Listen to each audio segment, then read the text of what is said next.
ప్రతి యాక్టర్ కెరియర్‌లో hits and flops ఉండడం మామూలే. కానీ ఆ హిట్స్ అండ్ ఫ్లాప్స్‌ని బట్టి ఆ actor fame and craze decide అవుతుంది. ఇలా ఆ యాక్టర్స్ తీసుకునే నిర్ణయంతో తన కెరియర్ ఆధారపడి ఉంటుంది. తను ఎంత పెద్ద ఫ్యామిలీ నుంచి వచ్చినా సరే, ఎండ్ ఆఫ్ ద డే తన ఫిలిమ్స్ మాత్రమే తనకి గుర్తింపుగా నిలుస్తాయి.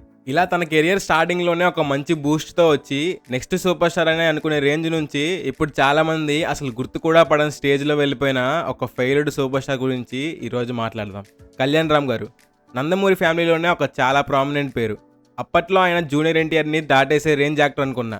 What went wrong in his filmography గురించి ఈ వీడియోలో మనం డిస్కస్ చేసుకుందాం. సో చేతిలో చకడలు పట్టుకోండి, రిలాక్స్ అయ్యి ఈరోజు మన వీడియోలోకి వెళ్ళిపోదాం.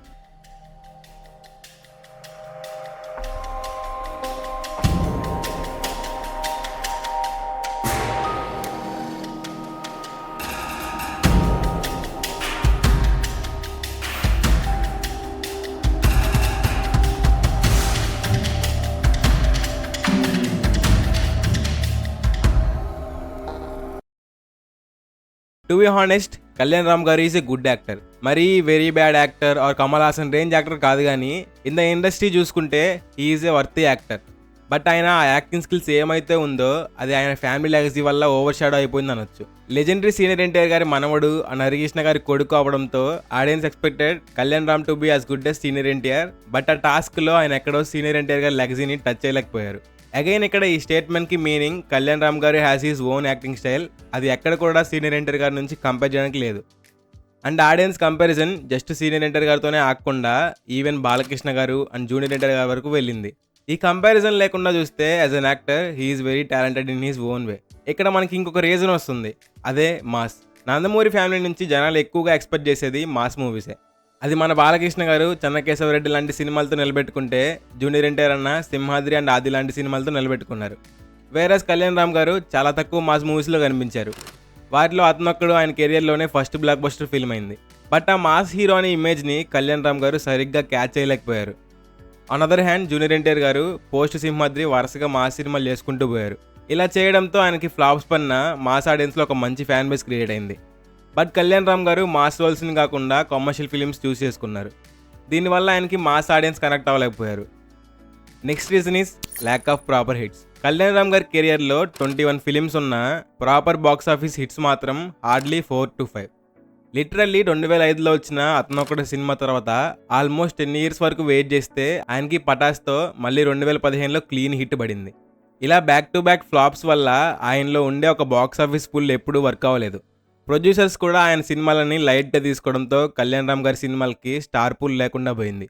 దీనికి అడిషనల్గా మనం ఇంకొక పాయింట్ యాడ్ చేయొచ్చు, అదే lack of public presence.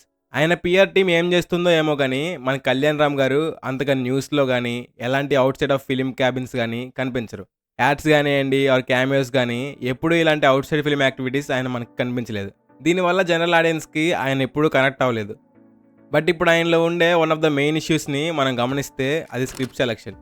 Nani అన్న మాస్టర్ చేసిన ఆర్ట్ ఈ స్క్రిప్ట్ సెలెక్షన్. అలాంటి స్క్రిప్ట్ సెలెక్షన్లో కళ్యాణ్ రామ్ గారు ఎక్కడో తగ్గారు. అది ఎక్కడ అంటే వెన్ హీ ప్లేడ్ సేఫ్ అనొచ్చు. కళ్యాణ్ రామ్ గారు కెరియర్లో రిస్క్ కంటే సేఫ్గా అదే కమర్షియల్ సినిమాని చూస్ చేసుకున్నారు. దానివల్ల ఆయనకి ఒక special mark or image create అవ్వలేదు. అది కూడా కమర్షియల్ సినిమాలో చాలా అవుట్డేటెడ్ స్టోరీ అండ్ రొటీన్ టెంప్లెట్లో తీయడంతో ఆడియన్స్ కూడా కళ్యాణ్ రామ్ గారితో కనెక్ట్ అవ్వలేరు. ఇంకా తన కెరియర్లో చాలా wrong timings of script selections కూడా ఉంది అనొచ్చు. ఆఫ్టర్ అతను ఒక్కడే ఆయన మాస్ రోల్స్ కాకుండా సేఫ్గా కమర్షియల్ సినిమాస్తో ఆడియన్స్ని ఇంప్రెస్ చేయాలనుకున్నారు. కానీ అది అగైన్ అన్ఫార్చునేట్లీ వర్కౌట్ అవ్వలేదు. స్ట్రాంగ్ స్టోరీతో ఉన్న ism and Amigos weak execution వల్ల ఫ్లాప్ అయ్యాయి. ఇంకా ఆయన కెరియర్లో ఆయన not just an actor but also as an producer role తీసుకున్నారు. ఆయన తాతయ్య లెజెండరీ సీనియర్ ఎన్టీఆర్ గారి పేరుపై ఎన్టీఆర్ ఆర్ట్ స్టార్ట్ చేశారు. బట్ ఇది ఆయన కెరియర్లోనే one of the backfire decision అనొచ్చు. యాజ్ ఎ ప్రొడ్యూసర్ ఆయన చాలా కేర్ఫుల్గా స్టెప్స్ తీసుకోకుండా సినిమాలపై ఓవర్ బడ్జెట్ స్పెండ్ చేయడం మొదలుపెట్టారు. ఓం లాంటి సినిమాకి సరిగ్గా ఒక బాండ్ స్క్రిప్ట్ కూడా లేకుండా ఒక హై బడ్జెట్ 3D యాక్షన్ ఫిల్మ్గా ప్రమోట్ చేశారు. దానివల్ల సినిమా కమర్షియల్లీ పెద్ద ఫ్లాప్ అయింది. ఇంకా చాలాసార్లు స్క్రిప్ట్ కంటే మనుషుల్ని ఎక్కువగా నమ్మారు. జై బాబా లాంటి సినిమాలకి వీక్ స్క్రిప్ట్స్ ఉన్న upcoming directors and trusted friends వల్ల మూవీస్ని ప్రొడ్యూస్ చేయడానికి ఒప్పుకున్నారు. బట్ అవి కూడా ఫ్లాప్ అయ్యాయి. అండ్ ఆయన ప్రొడ్యూసర్గా ఛార్జ్ తీసుకోవడంతో యాజ్ అన్ యాక్టర్గా చాలా రోల్స్ని మిస్ చేసుకోవాల్సి వచ్చింది.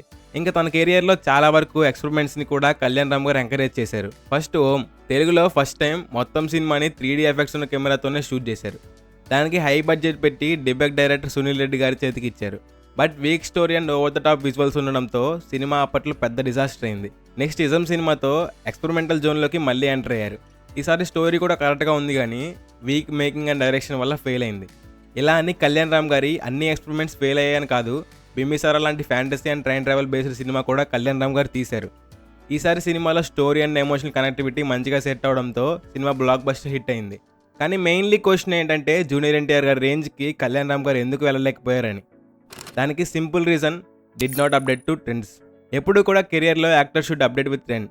ఆల్ టైర్ 1 యాక్టర్స్ ట్రెండ్తో అప్గ్రేడ్ అయితే మన కళ్యాణ్ రామ్ గారు మాత్రం అదే ఓల్డ్ స్కూల్ ఫార్ములాతో ఉండిపోయారు.